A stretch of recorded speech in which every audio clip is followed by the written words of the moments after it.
In the past, I've talked a lot of trash about corporate SCP animation channels like The Rubber, run by Brainy Entertainment out of Malaysia, or Detective Void, run by Seroton Media Group out of Kyrgyzstan. And before you ask, I'm still looking into the background of other channels like Professor Lucius or Dr. Bob, who I'm pretty sure are content farms, but I'll let you know when I have more intel. And while plenty of you get where I'm coming from, there is a rather large contingent of people who are mad that I'm attacking their faves, who think that me and the other SCP content creators and the SCP author community are just chewing on sour grapes, that we are jealous, stuck-up story purists who can't stand that these people are making art in ways that we don't like. So I thought it would be nice to go over some of the common retorts to our content farm callouts, starting with, what even is a content farm? There isn't a hard definition of a content farm. It's more of a vibe check, a derogatory term for a company that's doing the bare minimum and using search engine optimization to attract viewers and therefore ad revenue. On the SEO side, you'll notice if you go back in Professor Lucius and the Rubber's videos that they used to do things that weren't SCP until they realized it wasn't getting views, and then they switched to doing SCP exclusively. Detective Void is desperate to get out of SCP because they hate doing Creative Commons stuff and sharing with the community that made them big, but no one subs to their non-SCP channel, so you see how that's going. None of these companies want to be making SCP content, they want to be making money, and SCP fans are so hungry for any scrap of good or decent or bare minimum content that they can get it from these guys because our indie artists do not have the infrastructure to make this kind of stuff yet. And when I talk about bare minimum, the first thing I'm talking about is the animation style, because all these companies do the same thing. Take an easy picture that we slap together real quick, put a couple of wiggles and some zooms or pans on it to make it look like it's moving, in a way that makes Hanna-Barbera cartoons look like technical marvels, and shove it out the door with a clickbait thumbnail. In business, there's a saying, there's good, fast, and cheap, but you can only pick two. The content farms only pick fast and cheap because the YouTube algorithm loves that.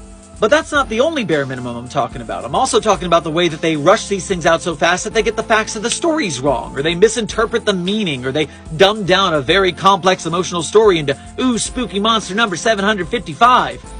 And a lot of people will ask me, well, it's Creative Commons. Isn't it okay that they change things? And of course it's legal, but the question is the change good? Good is in the eye of the beholder, but I think you'd agree with me that changes that make the story more deep or interesting are good, and that lazy or cash-grabby reasons are probably not great. For a deeper dive on this, go watch Raddiger's videos grading the content farm videos. They're pretty hilarious. There is no canon in SCP, and heck, my favorite origin of SCP-106 is SCP-3001, even though the original author Gears wrote his own intro called The Young Man, but I don't like it. I find the Until Death version of it much more emotionally compelling. Change can be good, but I've yet to see a content farm change that was. And then there's the shouts of, you content creators are just jealous of their success, and damn right I'm jealous, but I wouldn't use the word just. These content farms are the equivalent of Walmart coming into a town and closing down all the mom and pop shops. They're the oil baron coming in to drink our milkshake out from under us. They rolled in with bigger infrastructure and more funding from their other channels, more than any of us indie creators could put together, and they showed up because we have something, an IP, that they can exploit for money. In the late 2010s, indie SCP YouTubers were blowing up left and right. We were kicking butt on the algorithm, and then in 2020, it just stopped. SCP Illustrated and Dr. Sumerian pointed it out. Our growth cut out when these animation content farms showed up. They clogged the algorithm with all of their quickly made content, and now you can't search SCP without finding just their work. So yeah, I am totally jealous of their business infrastructure, corporate backing, and funding. I'm trying to build an SCP film studio. I would love to have that kind of stuff behind me. But I'm also mad as hell that they just keep doing the bare minimum over and over. They barely improve year over year, and they're stopping other creators from growing. They don't care about the stories or get them right. They don't interact with the SCP community at all. They just keep doing what they're doing, drinking our milkshake.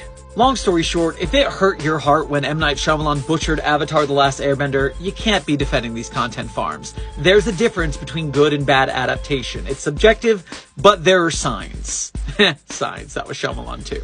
If any of these content farms want to prove me wrong and show me their artistic aspirations and work with the community to make things better, I am all ears. I am here. My business email is in my bio, so reach out if that's what you want. To all of my Site42 fam and greater SCP community who are with me in my endeavor to help our little community make bigger and better projects, I thank you for your support. And anyone who still has questions or comments or disagreements on the content farm situation, my comments are open. I'm not mad at you fans. I support you and want you to have good art. I just am mad at these content farms for not making it. See y'all in the next video.